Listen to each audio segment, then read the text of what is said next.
पिछले क्लास को ही कंटिन्यू करते हैं। देखिए, अगर दो चार्ज मान लीजिए Q1 और दूसरा चार्ज Q2, नेचर कुछ भी क्यों ना हो, एक चार्ज Q1 और दूसरा Q2, ये पॉजिटिव भी हो सकता है, नेगेटिव भी हो सकता है, ये भी पॉजिटिव नेगेटिव, दोनों पेयर पॉजिटिव के हो सकते हैं, दोनों पेयर नेगेटिव के, एक नेगेटिव एक पॉजिटिव। चार्ज का साइन कुछ भी होगा, उससे फोर्स को मतलब नहीं है, फोर्स के नेचर बदलेंगे। जैसे एक पॉजिटिव होगा एक नेगेटिव होगा, अट्रैक्शन होगी, नेचर ऑफ फोर्स अट्रैक्टिव होगा। दोनों नेगेटिव होगा, नेचर ऑफ फोर्स रिपल्सिव होगा। समझ रहे हैं? तो चार्ज का नेचर जब भी डिसिमिलर होगा तो अट्रैक्टिव नेचर का फोर्स होगा, और चार्ज का फोर्स जब भी सिमिलर नेचर का होगा तो रिपल्सिव नेचर का होगा। ये चार्ज के साइन से सिर्फ फोर्स का नेचर डिसाइड होता है। मैग्नीट्यूड के लिए कूलम्ब्स लॉ है, और मैग्नीट्यूड कहता है कि इन दोनों चार्ज के बीच जो फोर्स होगा उस फोर्स का मैग्नीट्यूड इन दोनों के चार्ज के मैग्नीट्यूड के डायरेक्टली प्रोडक्ट के डायरेक्टली प्रोपोर्शनल होगा। ये वाला जो साइन है, ये साइन इस चार्ज को साइन से इंडिपेंडेंट कर देता है। जैसे कि आपने बचपन में सीखा था, -3 का मैग्नीट्यूड बताओ तो 3, क्लास 6 या 7 की बात है ना? तो आपको ये चार्ज का मैग्नीट्यूड हुआ, वैल्यू क्या है साइन क्या है कोई फर्क नहीं पड़ता है, आपको बस वैल्यू से मतलब होना चाहिए। और इनके बीच जो डिस्टेंस है, डिस्टेंस के स्क्वायर के इनवर्सली प्रोपोर्शनल होता है, और प्रोपोर्शनल को हटाने के लिए प्रोपोर्शनलिटी साइन यूज करेंगे। यहाँ पे एक वैल्यू यूज होता है जिसका नाम है K। K का वैल्यू जो होगा SI सिस्टम में, ज्यादातर हम लोग जो सवाल बनाते हैं SI सिस्टम में ही बनाते हैं, तो K का वैल्यू SI सिस्टम में होता है 9 × 10⁹ न्यूटन मीटर स्क्वायर पर कूलम स्क्वायर। आपको ये वैल्यू याद रखने हैं SI सिस्टम में, ठीक है? CGS में इसका वैल्यू कितना हो जाता था? CGS में 1 होता था। खैर, ज्यादातर सवाल आपको SI में पूछे जाएंगे, इसको सॉल्व करेंगे, ठीक है? ये तो रही फोर्स की बात, जो इन दोनों के बीच फोर्स लग रहे होंगे। अब है क्या, हम लोग अभी बात कर रहे हैं न्यूट्रल पॉइंट पे। न्यूट्रल पॉइंट का क्या मतलब होता है? न्यूट्रल पॉइंट का मतलब होता है इन दोनों के बीच एक ऐसा पॉइंट जहां पे कोई भी third charge zero force feel करे, ठीक है? न्यूट्रल पॉइंट का क्या मतलब होता है? जैसे ये चार्ज और ये चार्ज है, एक ऐसा पोजीशन जो आउटसाइड भी हो सकता है, इनसाइड भी हो सकता है, बिटवीन कहीं भी हो सकता है। कहां होगा न्यूट्रल पॉइंट, ये हम लोग वैसे ही डिस्कस कर चुके हैं, लेकिन ये जरूरी नहीं है कि आप न्यूट्रल पॉइंट वो जो 5-6 स्टेप्स थे उसे याद रखें। अगर आपको न्यूट्रल पॉइंट का मतलब पता है, करना क्या होगा न्यूट्रल पॉइंट में, ये समझ में आया, तो आपको याद रखने की कोई जरूरत नहीं है। तो मान लीजिए हमें न्यूट्रल पॉइंट कहाँ होता है ये याद नहीं है, किस पेयर ऑफ चार्ज के लिए, सेम मैग्नीट्यूड वाली चार्ज के लिए, अलाइक चार्ज के लिए, लाइक चार्ज के लिए न्यूट्रल पॉइंट कहाँ होगा हमको नहीं पता, कोई बात नहीं। लेकिन न्यूट्रल पॉइंट होता क्या है ये तो पता है। न्यूट्रल पॉइंट ये होता है एक ऐसा पोजीशन जहां पे वो फोर्स फील नहीं करेगा।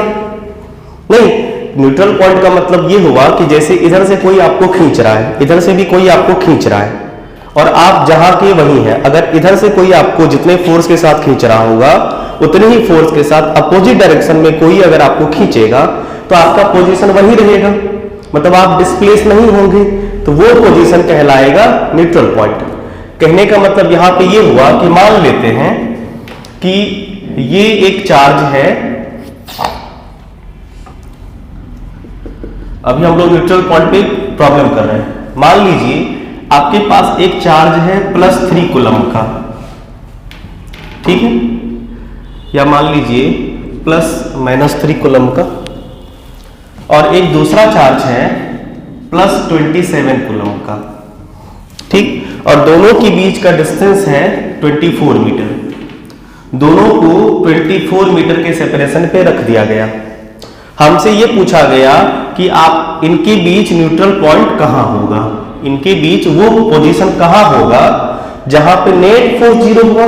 न्यूट्रल पॉइंट का मतलब होता है कि नेट फोर्स कितना होना चाहिए, जीरो होना चाहिए। नेट फोर्स यहाँ पे कौन से फोर्स लगने वाले हैं? इलेक्ट्रोस्टैटिक फोर्स लगेंगे, के Q1 Q2 है, आर स्क्वायर वाला फोर्स लगेगा, ठीक है। ये फोर्स जीरो होनी चाहिए। तो पहले हम लोग ये देख लेते हैं कि न्यूट्रल पॉइंट कहाँ होगा। वैसे कंसेप्ट कह गया है कि न्यूट्रल पॉइंट जहां भी होगा ना वो छोटे वाले चार्ज के करीब होता है। खैर नहीं पता हमको, आइए चेक करते हैं। तीन पोजीशन आपके मन में है कि सर यहां भी हो सकता है, यहां भी हो सकता है और यहां भी हो सकता है। बिल्कुल हो सकता है। पहले तीनों पोजीशन पे चेक कर ले कहां होगा नहीं होगा। नहीं, एक काम करते हैं, पहले यहां आते हैं। यहां पे कैसे चेक करेंगे? तो यहां पे चेक करने का एक तरीका है कि आप मन में कोई चार्ज मान लीजिए जिसको टेस्ट चार्ज कहते हैं, और टेस्ट चार्ज हमेशा किस नेचर का होता है? पॉजिटिव। ये जरूरी नहीं है कि आप पॉजिटिव चार्ज यहां पे लेट करें, आप नेगेटिव चार्ज भी ले सकते हैं, कोई भी वैल्यू का चार्ज ले सकते हैं, ठीक है। तो ज्यादा कंफ्यूजन से बचने के लिए हम कह देते हैं कि आप पॉजिटिव यूनिट चार्ज ले लीजिए, कोई दिक्कत। तो हमने क्या किया, एक पॉजिटिव चार्ज +1 कूलम या कुछ और ले लिया, छोटा सा चार्ज, ठीक। इस पॉजिटिव चार्ज को ये नेगेटिव चार्ज खींचेगा, पक्का, और ये पॉजिटिव इस पॉजिटिव को रिपेल करेगा, पक्का। तो न्यूट्रल पॉइंट होने के लिए नेसेसरी कंडीशन क्या है कि जहां पे न्यूट्रल पॉइंट होता है वहां पे अपोजिट नेचर का फोर्स लगना चाहिए, अपोजिट और इक्वल। जैसे कि अगर इसके लिए न्यूट्रल पॉइंट जीरो होगा, न्यूट्रल पॉइंट ढूंढ रहे हैं, इस पे इस डायरेक्शन में जितने फोर्स लग रहे होंगे उतना ही फोर्स अपोजिट डायरेक्शन में लगेगा, तभी ना ये न्यूट्रल पोजीशन पे होगा। तो न्यूट्रल पॉइंट के लिए दो नेसेसरी कंडीशन क्या होगा? अपोजिट डायरेक्शन में फोर्स और इक्वल इन मैग्नीट्यूड। तो हमें यहां पे मैग्नीट्यूड तो अभी नहीं पता है, डायरेक्शन तो अपोजिट है। अगर आप बताइए कि मैग्नीट्यूड इक्वल हो गया और डायरेक्शन अपोजिट नहीं है तो क्या ये पोजीशन न्यूट्रल होगा? कैसे? जैसे मान लीजिए एक आदमी 10 न्यूटन से इधर खींच रहा है और दूसरा आदमी भी 10 न्यूटन से इधर ही खींच रहा है, तो बताइए ये इधर नहीं जाएगा, न्यूट्रल पोजीशन पे बना रहेगा? नहीं रहेगा, 20 न्यूटन से इधर जाएगा। तो मैग्नीट्यूड इक्वल होने के साथ साथ नेसेसरी ये भी है कि डायरेक्शन अपोजिट होना चाहिए। तो हम लोग पहले डायरेक्शन ही अपोजिट ढूंढ लेते हैं, मैग्नीट्यूड बाद में करेंगे। क्लियर? क्या यहां पे डायरेक्शन अपोजिट है? बिल्कुल अपोजिट है, क्योंकि इस पॉइंट पे एक फोर्स इस डायरेक्शन में लग रहा है, दूसरा इस डायरेक्शन में लग रहा है। तो न्यूट्रल पॉइंट होने का चांस है। एक चीज तो चेक हो गया, दूसरा मैग्नीट्यूड चेक करना पड़ेगा, वो बाद में करेंगे, ठीक है। आइए यहां पे डायरेक्शन चेक कर लेते हैं। हमने एक पॉजिटिव चार्ज, उसी चार्ज को रखना है, यहां पे रखा, ये इसे क्या करेगा? ये इसे रिपेल करेगा। बोलो, ये 27 कूलम चार्ज पॉजिटिव नेचर का चार्ज है ना, तो पॉजिटिव को रिपेल करेगा और ये नेगेटिव पॉजिटिव को अट्रैक्ट करेगा। अब बताइए ये तो इधर ना आएगा, क्या न्यूट्रल पोजीशन पे बना रहेगा? नहीं। गुड, यहां पे रख के देख ले, ये क्या करेगा? ये क्या करेगा? इसे रिपेल करेगा और ये क्या करेगा? इसे अट्रैक्ट करेगा। तो यहां भी हो सकता है और यहां भी हो सकता है। अब कहां पे होगा? अब वहां पे होगा जहां पे फोर्स का डायरेक्शन अपोजिट और मैग्नीट्यूड सेम। ये हमें निकालना पड़ेगा। तो इसके लिए या तो आप दोनों जगह कैलकुलेट कर लीजिए या फिर छोटा सा कंसेप्ट याद रख लीजिए। कंसेप्ट एकदम भी यूनिवर्सल ट्रूथ है, हर जगह आपको काम आएगी कि न्यूट्रल पॉइंट जहां भी होगा छोटे वाले चार्ज के करीब होता है। ये सत्य है, छोटे वाले चार्ज कैलकुलेटिव है, हम लोगों ने पिछले क्लास में देख रखा है कि छोटे चार्ज के करीब होता है। कारण क्या है ये भी समझ लो। कारण ये है कि यहां पे 3 कूलम करीब है और यहां पे जो अट्रैक्टिव फोर्स है, ये वाला जो फोर्स है, ये वाला फोर्स कमजोर है बाबू। क्योंकि इसमें क्या होता है कि दूरी जितनी ज्यादा होती है फोर्स उतना ही वीक होता है, फोर्स उतना ही वीक होता है। इस 3 कूलम के साथ दो कंडीशन है। एक तो उसका खुद का मैग्नीट्यूड बहुत कम है, ऐसे ऑलरेडी पहले से वो गरीब है, किस वजह से? उसका मैग्नीट्यूड भी कम है और फोर्स जो होता है मैग्नीट्यूड के प्रोडक्ट के डायरेक्टली प्रोपोर्शनल होता है। अगर मैग्नीट्यूड कम होगा तो फोर्स ऑलरेडी कम होगा। गरीब तो पहले से ही था, दूरी भी और हो गई और ज्यादा गरीब हो गया, मतलब ये फोर्स ओवरऑल इस नेचर वाला फोर्स काफी वीक है और ये वाला स्ट्रॉन्ग है। तो ओवरऑल ये जो चार्ज होगा ये इधर ही जाएगा, न्यूट्रल नहीं बन पाएगा।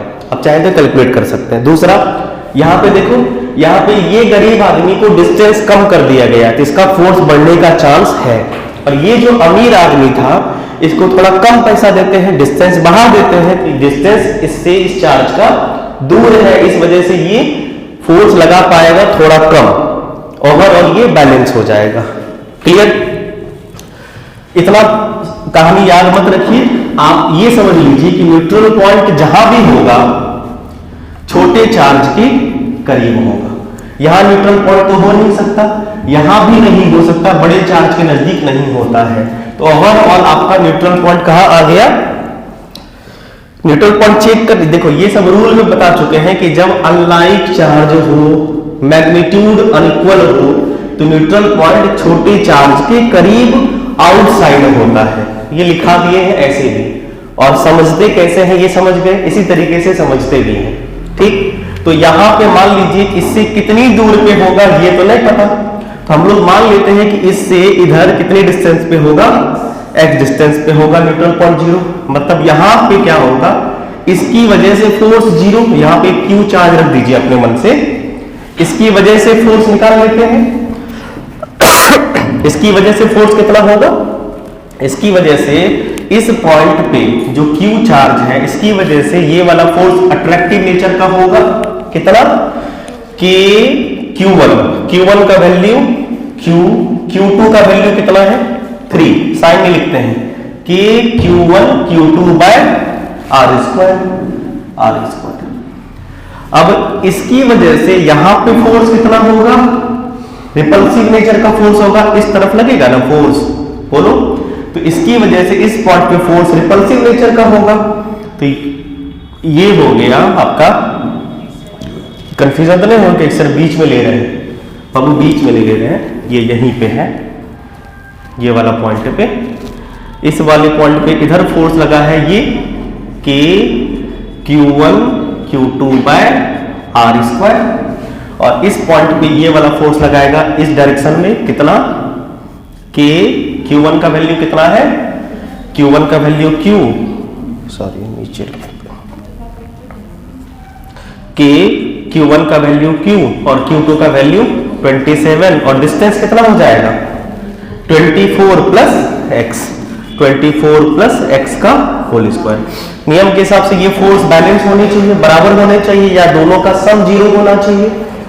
तो for neutral point net force कितना होना चाहिए 0।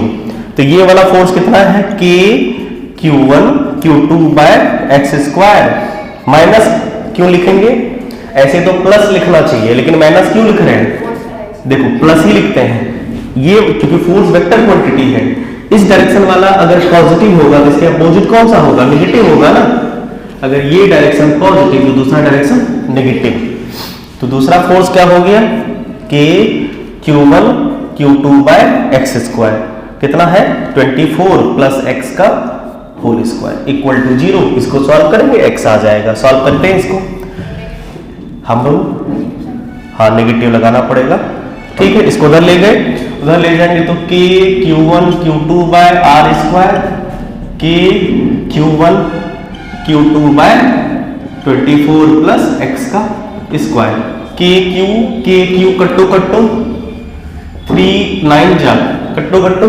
देखो इसको बनाने का अगला स्टेप जो है ना, आप क्रॉस मल्टीप्लिकेशन वगैरह मत किया करिए, आप सीधा स्क्वायर रूट कर दीजिए। मैक्सिमम इस तरह के सवाल ऐसे ही सेट होते हैं कि आप इस स्टेप के बाद अगर स्क्वायर रूट कर दोगे ना तो ये वाला स्क्वायर और ये वाला स्क्वायर कट्टो हो जाएगा। कैसे सॉल्व करें समझ पा रहे हैं?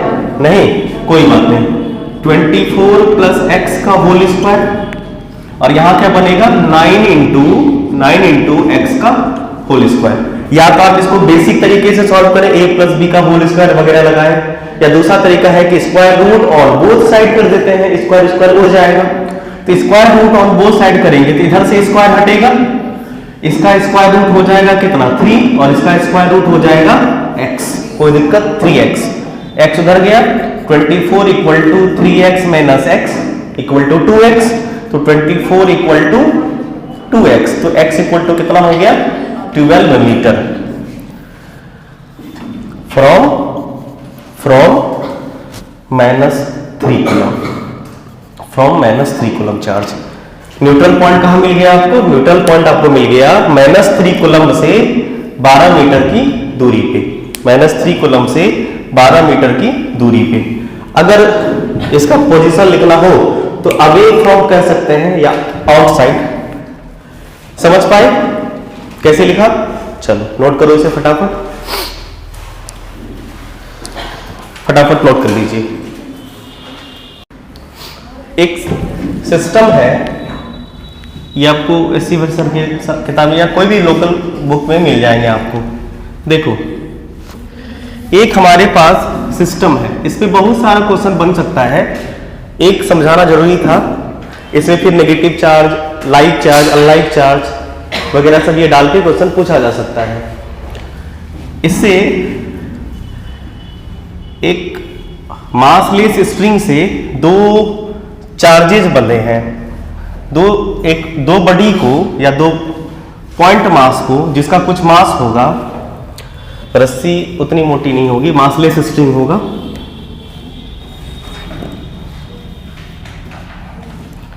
ठीक है,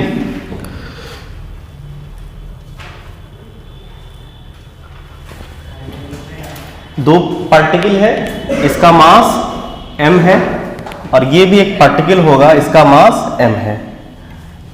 ठीक है, ये इस तरह से इसलिए हुआ क्योंकि इस पे चार्ज प्लस q है, इस पे चार्ज है प्लस q और इस पे भी चार्ज प्लस q है। आप इमेजिन करिए दो पॉजिटिव चार्ज को आप अगर लटका के छोड़ दोगे रस्सी की मदद से, दो पॉइंट मास है जिसपे पॉजिटिव चार्ज है, अगर आप उसे रस्सी से हैंग करवा दोगे तो नहीं, ये दोनों एक दूसरे को रिपेल नहीं करेगा, ये दोनों एक दूसरे को रिपेल करेगा। ये सिचुएशन बनेगी, जितना रिपल्सन हो सकता है उतना रिपेल करेगा ये, तो ये रिपेल करते करते इसी पॉइंट पे जाके रुक नहीं जाएगा, नहीं वापस नहीं आएगा ना। वापस कैसे आएगा? वापस तो फिर वापस क्यों आएगा? क्योंकि वापस जो रिपल्सिव फोर्स तो एक्ट कर ही रहा है ना, रिपल्सिव फोर्स तो एक्ट करेगा ही, और यही रिपल्सिव फोर्स की वजह से ये यहाँ पे स्टेबल रहेगा, मतलब ये इक्विलिब्रियम पोजीशन पे पहुंच जाएगा। उसके बाद वापस क्यों आएगा? बिल्कुल नहीं, एकदम ये इक्विलिब्रियम पोजीशन होगा। जैसे मान लीजिए आपको कोई धक्का दे रहा है, नहीं इसको रिपेल कर रहा है, करते करते करते करते ये रिपल्सिव फोर्स जहां पे ये बैलेंस हो गया वहीं पे ये रुक जाएगा, ना उधर जाएगा ना इधर आएगा। किस फोर्स की वजह से ये बैलेंस हुआ है? इलेक्ट्रोस्टैटिक फोर्स और फिर रिपल्सन की वजह से। तो ये हमारा इक्विलिब्रियम पोजीशन है। ठीक है, तभी हमसे क्या पूछा जा सकता है? नेचर, ये टेंशन वेंशन पूछा जाएगा। हो सकता है इस रस्सी में कितना टेंशन बनेगा ये पूछा जा सकता है। तो आपको कुछ नहीं करना है, सिचुएशन समझने हैं, एफबीडी बनानी है, जब जो वैल्यू देके पूछा जाएगा वो निकाल लेना है। ठीक है, आइए इस पे सवाल एक बनता है आपका बोर्ड लेवल का, दूसरा बनता है नीट या जेई लेवल का, कि जब इसे किसी मीडियम में डाला जाता है और मीडियम में डाला जाएगा तो क्या होगा? तो इनके बीच फोर्स घटेंगे, कितना? मीडियम टाइम्स घट जाएगा ना, 1/, तब वही बात हुई। अभी फिलहाल इसे किस में रखा गया है? एयर में। इसे हम लोग एक एयर में, और आपको पता है कि एयर में ये लगता है। तो इस पॉजिटिव चार्ज पे देखो बाबू, ये प्लस क्यू देते हैं, प्लस क्यू, मास m, मास m। अब बताइए इस पॉजिटिव चार्ज को ये पॉजिटिव चार्ज रिपेल करता होगा इस डायरेक्शन में,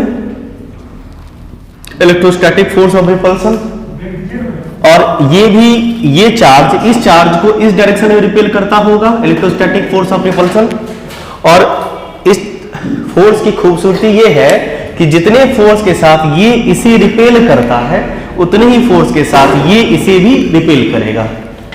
न्यूटन थर्ड लॉ को फॉलो करता है, एक्शन रिएक्शन पढ़ता है, ये फॉलो कर रहा होता है, every action there is equal and opposite reaction. नहीं, जैसे मान लीजिए यहां पे कोई चार्ज Q1 और Q2 होगा, समझ रहे हैं? Q1 और Q2 है, अगर ये इनको जिस फोर्स के साथ अट्रैक्ट कर रहा है उतने ही फोर्स के साथ ये भी चार्ज इसको अपनी ओर अट्रैक्ट करेगा। ये ट्रू है, ऑलवेज बी ट्रू। ठीक है, क्लियर है? दो पेयर के लिए हमेशा ये चार्ज का फोर्स का मैग्नीट्यूड सेम होता है। Every action there is equal and opposite reaction, ये हो गया। तो इसका हम लोग करते हैं क्या? फ्री बॉडी डायग्राम बनाते हैं। फ्री बॉडी डायग्राम बनाने का मतलब ये होता है कि इस पे जितनी जितनी फोर्सेस लग रहे होते हैं सबको शो कर देना है बस, और बाद में इक्वेशन लिख देना है। अभी एक फोर्स लगा है, इलेक्ट्रोस्टैटिक फोर्स ऑफ रिपल्सन, तो आपके ये Fe का वैल्यू तो आपको पता है कितना होना चाहिए, K Q1 Q2 बाय, मान लेते हैं इनके बीच का डिस्टेंस कितना है x, तो इनकी K Q1 Q2 by x square, value पता चल गया इलेक्ट्रोस्टैटिक फोर्स ऑफ रिपल्सन का। मतलब आप कह सकते हैं K Q square bye x square, एक फोर्स लग गया। दूसरा फोर्स, क्योंकि इस चार्ज बॉडी का पार्टिकल का मास है, तो मास तो हमेशा, मास की वजह से ग्रेविटी लगती है, और ग्रेविटी हमेशा डाउनवर्ड होता है। किसी भी ऑब्जेक्ट की ग्रेविटी का डायरेक्शन हमेशा डाउनवर्ड होती है, डाउनवर्ड एकदम सीधा सीधा डाउनवर्ड।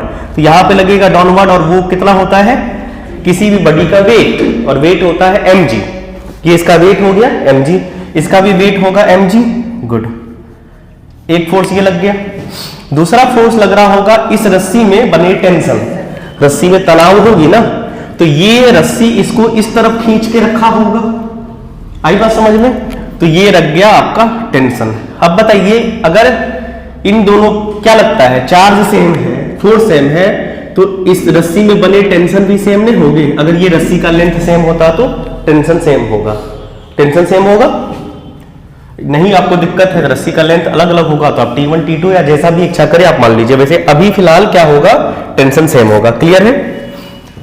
तो ये भी टेंशन लग गया, सारे फोर्सेस को शो कर दिए। अब एंगल की बात कर लेते हैं। ये जो सिचुएशन है, इस यहां पे कोई एंगल होगा ना, मान लेते हैं एंगल थीटा। अगर ये एंगल थीटा होगा तो ये एंगल भी थीटा होगा। अब आपको किसी भी वेक्टर के कंपोनेंट तोड़ने आने चाहिए, ठीक है? कंपोनेंट तोड़े, देखो अगर इस पॉइंट को हम थोड़ा बाहर कर ले या यहीं पर रख देते हैं, ये डिस्टेंस x है।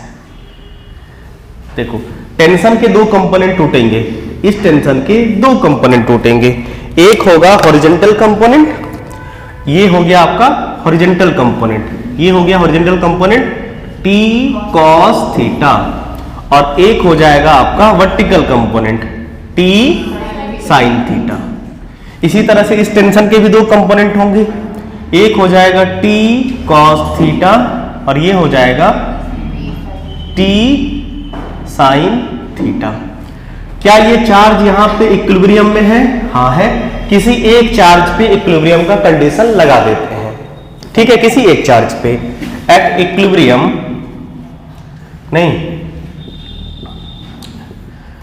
इक्विलिब्रियम कंडीशन, किसी एक चार्ज पे कौन कौन से फोर्स लग रहे हैं जरा देखो। तो इस चार्ज पे एक फोर्स लग रहा है नीचे इसका mg, एक फोर्स इसके ऊपर लग रहा है कौन सा, t sin थीटा, एक फोर्स इधर लग रहा है Fe, और एक फोर्स लग रहा है यहाँ पे t cos थीटा। किसी एक चार्ज पे लगा दीजिए। इसमें आपको या तो इलेक्ट्रोस्टैटिक फोर्स पूछेगा या तो इसका मास, या मान लो t, कुछ भी पूछ देगा आपको।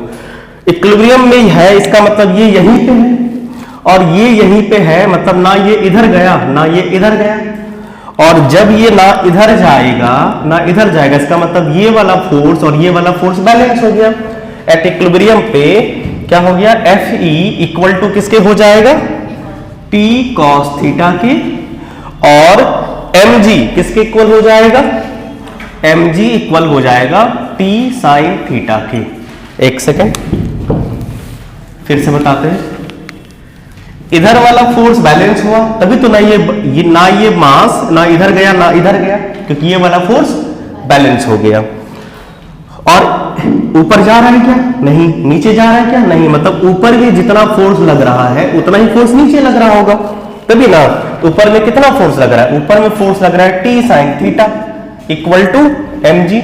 t sin थीटा ने mg को बांध के रखा है कि भाई नीचे जाने नहीं देंगे। उसी तरह से ये वाला फोर्स बोल रहा है कि हम इधर नहीं जाने देंगे, नहीं।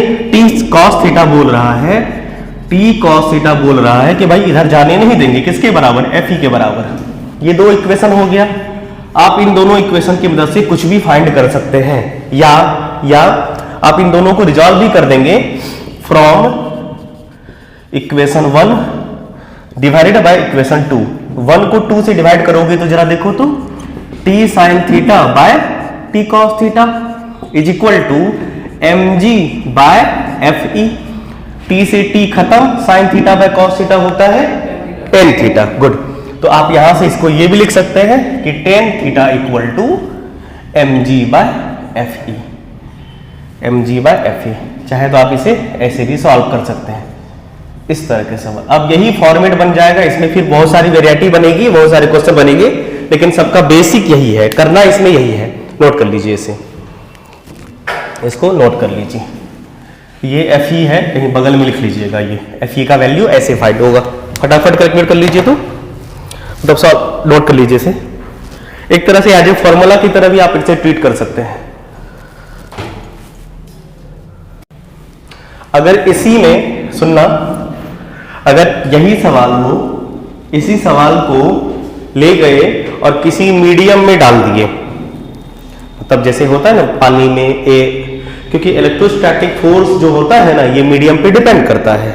तो अगर जैसे इसी, अभी तो एयर में रखा है आपने, अगर इसी को सिस्टम को पानी में डाल दोगे तो फिर ये इक्वेशन रहेगा ऐसा ही, लेकिन ये वैल्यू चेंज होगा। इक्वेशन ऐसा ही रहेगा, एकदम बिल्कुल डिट्टो यही रहेगा बस, लेकिन इसका वैल्यू अब आप k q1 q2 bye are square नहीं लिख सकते। नहीं, तो यहां पे ये चीजें एक नोट करके लिखिएगा। इसके बाद रिजल्ट के बाद, if this system is inserted in a medium having, if this system is inserted in a medium having ये सब तो मिटा ही सकते हैं ना, having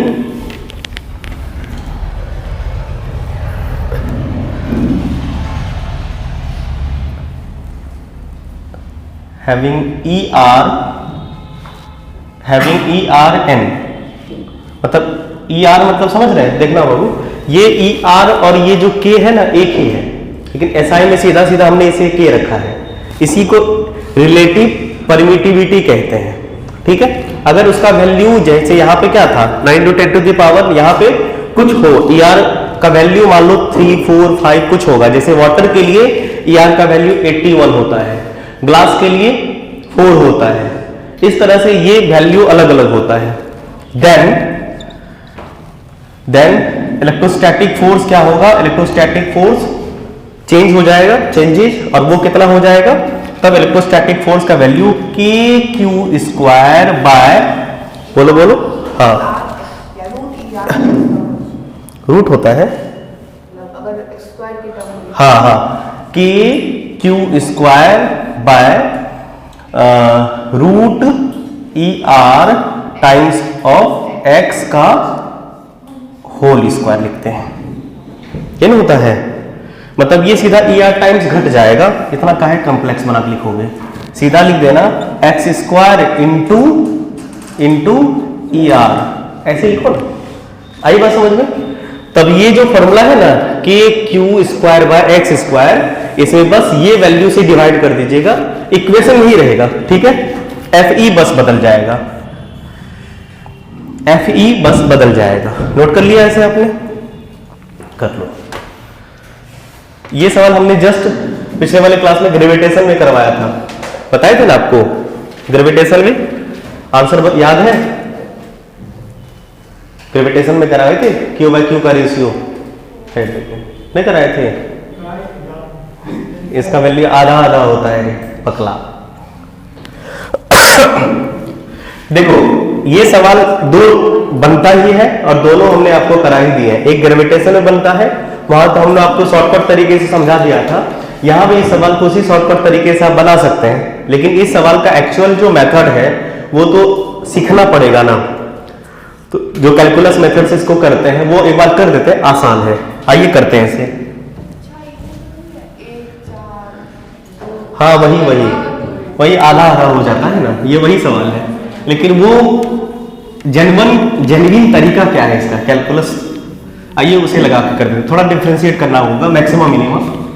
आइए देखो सवाल समझाएं। सवाल ये कह रहा है कि हमारे पास ना एक चार्ज है बड़ा सा, सवाल समझना, हमारे पास एक बड़ा सा चार्ज है Q, अभी अकेला था, ये सिंगल आदमी था, इसके दो हिस्से कर देने हैं आपको, इसके दो टुकड़े कर देने हैं, दो पार्ट। एक टुकड़ा इसका होगा Q, जैसे मान लीजिए ये 10 कूलम था, एक 4 बाकी दूसरा 6। ऐसे ही कुछ हिस्से बनेंगे, कौन से हिस्से बनेंगे इसके बारे में कोई आइडिया नहीं हमें, लेकिन एक क्लू दे रखा है। तो बताइए, जैसे होता है ना कि ये अगर 100 है और ये मान लीजिए अगर 60 है, तो बाकी ये कितना होगा, 100 माइनस 60 होगा ना, मतलब 40। उसी तरह से ये Q है, ये अगर स्मॉल q है तो बाकी का दूसरा हिस्सा Q माइनस Q होगा। क्वेश्चन में दे रखा था कि दो हिस्से इसके बने, एक बना स्मॉल q और दूसरा बना कैपिटल Q माइनस Q। अब इन दोनों को, ये हमारे पास दो चार्ज हो गए, एक ये और एक ये।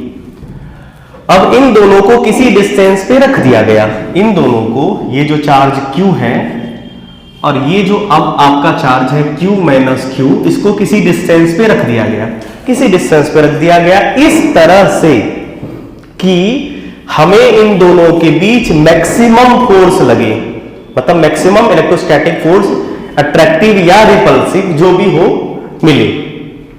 ठीक, तो पहले इन दोनों के बीच फोर्स तो निकाल लें। फोर्स क्या होगा, फोर्स हो जाएगा K Q1 Q2 by R square होगा।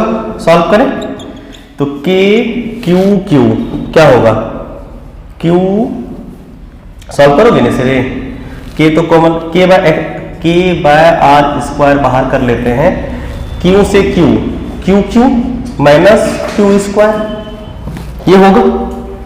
पहले छापो ना, पहले समझो, ये समझे, फोर्स निकल गया। अब हमसे क्या पूछा गया है, ये फोर्स हमें मैक्सिमम चाहिए, तो कंसेप्ट कह गया है कि मैक्सिमम या मिनिमम, मैक्सिमम या मिनिमम अगर आपको चाहिए ना, तो आपको ये तरीके करने पड़ेंगे। ये बहुत ही बेस्ट वे है for force minimum, F maximum.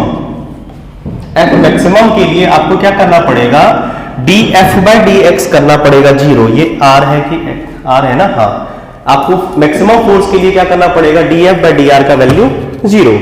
ठीक है, सॉरी dF बाई dr में यहां पे चेंज क्या होना है, वेरिएबल। ये तो R तो फिक्स है ना, ये तो R फिक्स है। आपको जो कैपिटल Q तो आप चेंज नहीं कर सकते, कैपिटल Q चेंज कर सकते हैं क्या, स्मॉल q ही आपके हिस्से में है ना, कि आप इसे छोटा कौन सा टुकड़ा में तोड़ो, यानी कि आप यहां पे सारे टर्म में से वेरिएबल कौन है, स्मॉल q ही चेंज कर सकते हैं आप। कैपिटल Q तो फिक्स है जो आपका गिवन है, K कांस्टेंट होता है, आपने x पर्टिकुलर डिस्टेंस पे रख लिया है। आपने इस फोर्स को मैक्सिमम करने के लिए जो मिनिमम पॉसिबल डिस्टेंस है वो तो आपने R माना ही है, तो अब बदल क्या रहा है Q, तो इसके लिए आपको क्या करना पड़ेगा, for maximum F electrostatic force को Q के रिस्पेक्ट में डिफरेंशिएट कर दीजिए और रिजल्ट को इक्वल कर दीजिए किसके, 0 के। Q का वैल्यू आ जाएगा। अब इसको डिफरेंशिएट करेंगे, कर लेंगे डिफरेंशिएट इसको, dF बाय, देखो K और R है, आई बात समझ में, K और R, इसको कोई कांस्टेंट कर देते हैं। हाँ देखो, K, इसको डिफरेंशिएट किसको करेंगे, F को, तो D, इसको ये देखो K भी कांस्टेंट, R भी कांस्टेंट, इसे कुछ कांस्टेंट मान लेते हैं, इसको C मान लेते हैं, ये जो टर्म है ना इसको C मान लेते हैं, C फॉर सम कांस्टेंट, कोई दिक्कत। अब देखो F के जगह पे क्या रखोगे, C Q minus Q square by DQ equal to 0, DF with respect to DQ 0। अब डिफरेंशिएट करेंगे, चलिए करते हैं। आप ये बताइए, आपको याद है 2x का डिफरेंशिएशन x के रिस्पेक्ट में 2 होता है, 2x का डिफरेंशिएशन नहीं, differentiation of 2x with respect to x होता है 2, क्योंकि ये 2 बाहर आ जाएगा और x का डिफरेंशिएशन होता है 1। उसी तरह से q का डिफरेंशिएशन dq के रिस्पेक्ट में क्या हो जाएगा बाबू, ये इसका 1 हो जाएगा और होगा, आई बात समझ में, गुड। चलो कांस्टेंट का तो कोई मैटर नहीं, कांस्टेंट को इधर ले जाओगे तो 0 चला जाएगा। अब आ जाओ, तो ये कितना हो गया आपका, डिफरेंशिएट किए तो क्यू बना, कोई दिक्कत। एक्स स्क्वायर में डिफरेंशिएशन dx के रिस्पेक्ट में कितना होता है, कौन बताएगा, 2x होता है। उसी तरह से क्यू स्क्वायर का डिफरेंशिएशन dq के रिस्पेक्ट में क्या होगा, 2q होगा, -2q इक्वल टू 0। ये कैसे करते हैं, अभी थोड़ा बहुत हम लोगों ने आपको हिंट दिया, समझे, फिर से एक बार समझ लो। जैसे देखो ये 2x है ना, देखो x टू दी पावर अगर n होगा ना, इसका डिफरेंशिएशन होता है x to the power nx s to the power n-1, यही होता है, nx x to the power n-1। जैसे ये 2x है, अब 2x का तो 2 था, कोई वैल्यू रहा नहीं, 2 तो अलग हो गया, कांस्टेंट है, x पे पावर कितना है, 1 है। जरा डिफरेंशिएट करो तो x 1 इधर आ जाएगा, x n का वैल्यू कितना है, 1 और -1, तो 1 इंटू एक्स पे पावर 0, और x पे पावर 0 का वैल्यू कितना होता है, 1, इसलिए इसका वैल्यू 1 होगा। अब बार बार आप ये करेंगे नहीं, याद रखेंगे कि x का डिफरेंशिएशन x के रिस्पेक्ट में होता है 1, x स्क्वायर का 2x, x क्यूब का 3x, x क्यूब का x क्यूब का 3x, x क्यूब का 3x स्क्वायर होता है। हे कैसा ले रहा सब रे, x क्यूब का 3x बोल रहा है, x क्यूब का 3x पे पावर 3 -1 न रे, तो 3x स्क्वायर न रे, 4x का, सॉरी x पे पावर 4 का, x पे पावर 4 का 4x 4 -1 4x क्यूब। आई बात समझ में, ठीक है। और कांस्टेंट का 0, तो q ये तो 1 हो गया, q बचा, और q स्क्वायर का 2q कर दे, हो गया। अब बताइए q 2q, तो बताइए स्मॉल q बराबर q/2 नहीं हुआ, स्मॉल q q/2 नहीं हुआ, हुआ। अब आपसे क्या पूछा गया है, आपसे पूछा है स्मॉल q और कैपिटल q का रेशियो। बताइए स्मॉल q और कैपिटल q का रेशियो, स्मॉल q का वैल्यू कितना आया, q/2, और कैपिटल q का वैल्यू q रहने दीजिए, तो q/2q, q कट्टो 1/2, मतलब इसका आंसर आया कितना, 1:2। ये तो हुआ सिंपल, जो जेन्युइन मेथड समझ में आया बाबू। इस तरह के सवाल इसी टेक्निक से बनते हैं, और इसका शॉर्टकट तुम्हें पता ही है मेरा वाला, और इसी का शॉर्टकट बताते हैं। देखो समझना इस सवाल को कैसे बनाते हैं, मेरा वाला तरीका, ये मेरा मेथड है। जैसे आपके पास मान लीजिए 10 कूलम का चार्ज है, और हमने 1 मीटर की डिस्टेंस पे रखा, छोटा चार्ज लेते हैं। अब बताइए इनके बीच मैक्सिमम फोर्स क्या, डिस्टेंस तो फिक्स हो गया, इसके पेयर 1 और 9 बन सकते हैं, 2 और 8 बन सकते हैं, 2 हद से 3 और 7, 4 और 6, 5 और 5, उसके बाद क्या बनेगा, 6 4 तो बन ही गया, 5 ही पेयर बनेंगे।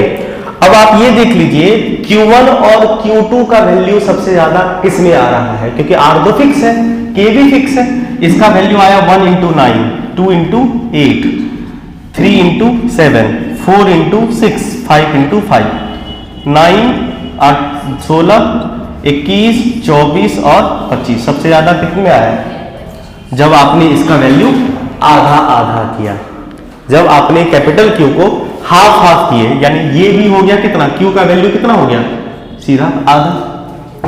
इतना ताम झाम करने की कोई जरूरत नहीं पड़ेगी, समझ गए बात को। खैर तरीका तो वही है, नोट कर लीजिए इसे।